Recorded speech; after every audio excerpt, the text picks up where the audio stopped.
নমস্কার বন্ধুরা, সকলকে আমার চ্যানেলে স্বাগত। গত 16ই মে 2025 মহামান্য সুপ্রিম কোর্টের তরফ থেকে রাজ্যের সমস্ত ধরনের সরকারি কর্মচারী এবং সমস্ত ধরনের পেনশনার এবং ফ্যামিলি পেনশনারদের পঞ্চম বেতন কমিশনের অন্তর্গত 25% ডিএনএস অ্যালাউন্সের এরিয়ার এককালীন হিসাবে আগামী 6 সপ্তাহের মধ্যে প্রদান করার জন্য রাজ্যকে নির্দেশ দেওয়া হয়েছে এবং এই নির্দেশের জন্য যে টাইম স্ল্যাবটি আছে সেটি প্রযোজ্য 1 এপ্রিল 2008 থেকে 31/12/2019 পর্যন্ত, অর্থাৎ এই সময়কালের মধ্যে 25% ডিএনএস অ্যালাউন্সের এরিয়ারটি প্রদান করা হবে এবং এই সময়কালের মধ্যে যে সমস্ত ইন সার্ভিস এমপ্লয়িরা ছিলেন, যারা এই সময়ের মধ্যে নিজেরা অবসর নিয়েছিলেন এবং বর্তমানে পেনশনার বা ফ্যামিলি পেনশনার হিসাবে আছেন, তাদের বেশ কিছু সমস্যার সম্মুখীন হতে হচ্ছে। আজকের ভিডিওতে মূলত 1 এপ্রিল 2008 থেকে 31/12/2019 এই সময়কালের মধ্যে যে সমস্ত ইন সার্ভিস এমপ্লয়িরা অবসর নিয়েছিলেন এবং বর্তমানে পেনশন বা ফ্যামিলি পেনশন পাচ্ছেন, তাদের এই সকল সমস্যা এবং তাদের সমাধানগুলি নিয়ে আমি ভিডিওতে বিস্তারিতভাবে আলোচনা করব। ভিডিওটি অত্যন্ত গুরুত্বপূর্ণ, তাই প্রথম থেকে শেষ পর্যন্ত অবশ্যই ধৈর্য সহকারে দেখবেন এবং ভালো লেগে থাকলে অবশ্যই একটি লাইক করবেন এবং সকলের সঙ্গে শেয়ার করবেন। আর সেই সাথে এই চ্যানেলে যদি প্রথমবার হয়ে থাকেন এই রকমের ইনফরমেটিভ ভিডিও আরও দেখার জন্য, যারা এখনও পর্যন্ত চ্যানেলটিকে সাবস্ক্রাইব করেননি তারা অবশ্যই চ্যানেলটিকে সাবস্ক্রাইব করে নিতে ভুলবেন না। তাহলে চলুন আমরা বিস্তারিত জেনে নিই। 1 এপ্রিল 2008 থেকে 31 ডিসেম্বর 2019-এর মধ্যবর্তী সময়ে যে সমস্ত এমপ্লয়িরা অবসর নিয়েছিলেন, তারা অবসরের সময় গ্র্যাচুইটি বাবদ, লিভ এনক্যাশমেন্ট বাবদ, পেনশন কমিউটেশন বাবদ এবং প্রভিডেন্ট ফান্ড বাবদ এককালীন অর্থ পেয়েছিলেন। এখন যে 25% ডিএনএস অ্যালাউন্সের এরিয়ারের কথা ঘোষণা করা হয়েছে, সেটি কি অবসরের সময় প্রাপ্য গ্র্যাচুইটি, লিভ এনক্যাশমেন্ট বা পেনশন কমিউটেশন বা প্রভিডেন্ট ফান্ড থেকে যে টাকাটি পাওয়া গিয়েছিল সেই টাকার উপরে কি এরিয়ার কার্যকরী করা হবে? অর্থাৎ এক কথায় বলতে গেলে এই বাবদ যে টাকাগুলি পাওয়া গিয়েছিল সেই টাকার পরিমাণ কি বাড়তে পারে? আজকের ভিডিওতে সেই ব্যাপারে বিস্তারিত আলোচনা করব।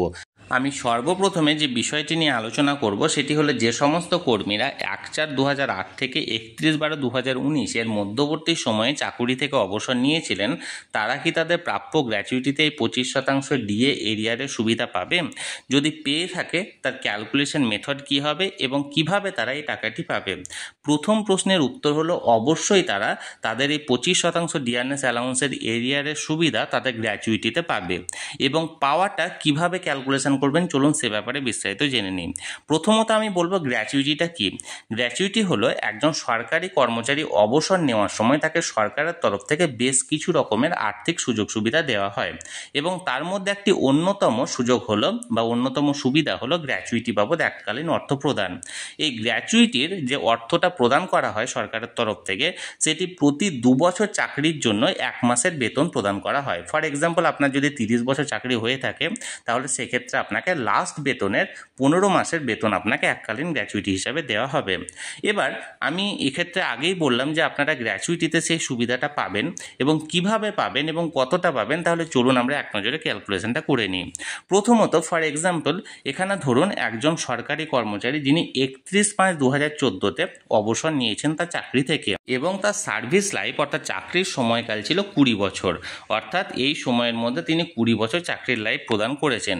অর্থাৎ তার জন্য তাকে 20 বছর চাকরির জন্য তাকে 10 মাসের বেতন গ্র্যাচুইটি বাবদ দেওয়া হবে, অর্থাৎ 10 মাসের লাস্ট বেতনটা দেওয়া হবে।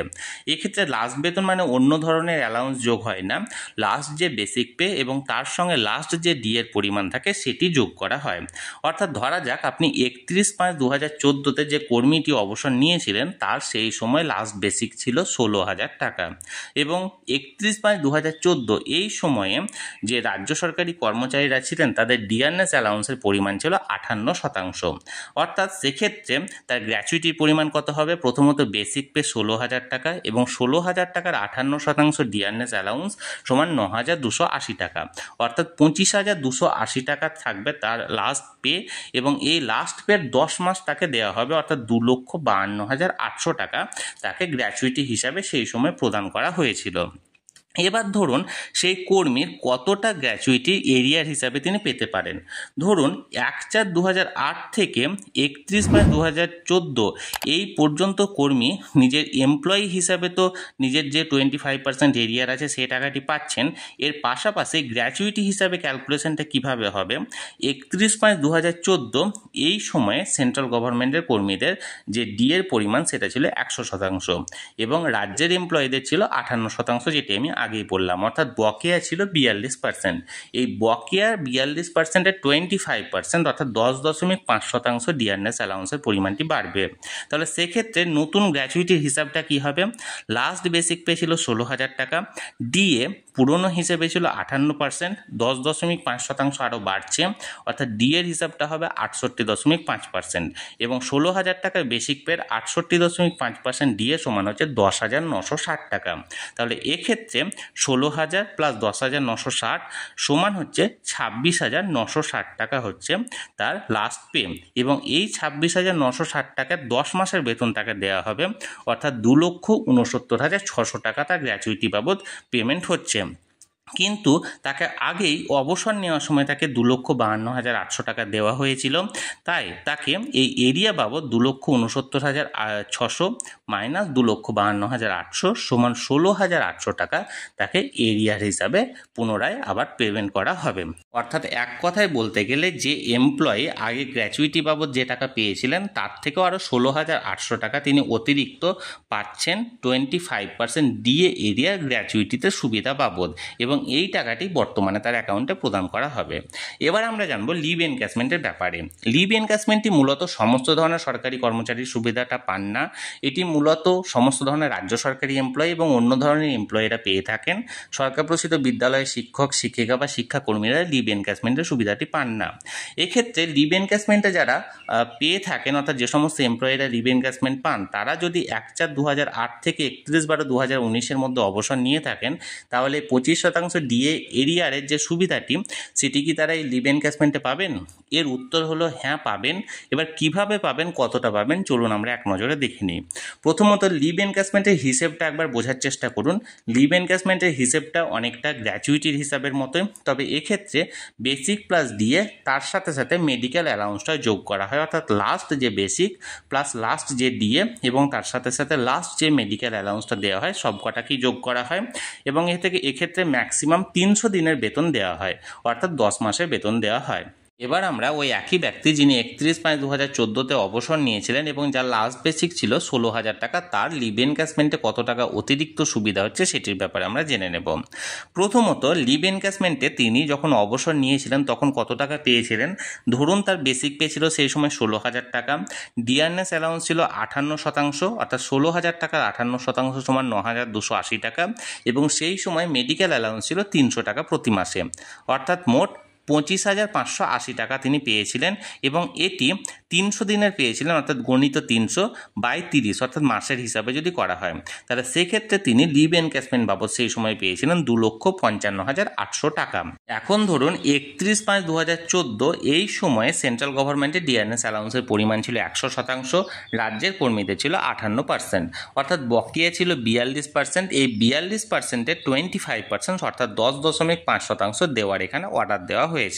তাহলে এক্ষেত্রে বর্তমানে এই হিসেব অনুযায়ী সেই সময়কার লিভ এনক্যাশমেন্ট হবে basic plus DA plus medical allowance, অর্থাৎ 16,000 টাকা ছিল লাস্ট বেসিক, এবং 10.5% ডিয়ারনেস অ্যালাউন্স, অর্থাৎ আগের 58% প্লাস 10.5% অর্থাৎ 68.5% ডিয়ারনেস অ্যালাউন্স, অর্থাৎ মোট 10,960 টাকা ডিএ বাবদ এবং 300 টাকা মেডিকেল অ্যালাউন্স, অর্থাৎ 27,260 গণিত 300/30 সমান 2,72,600 টাকা।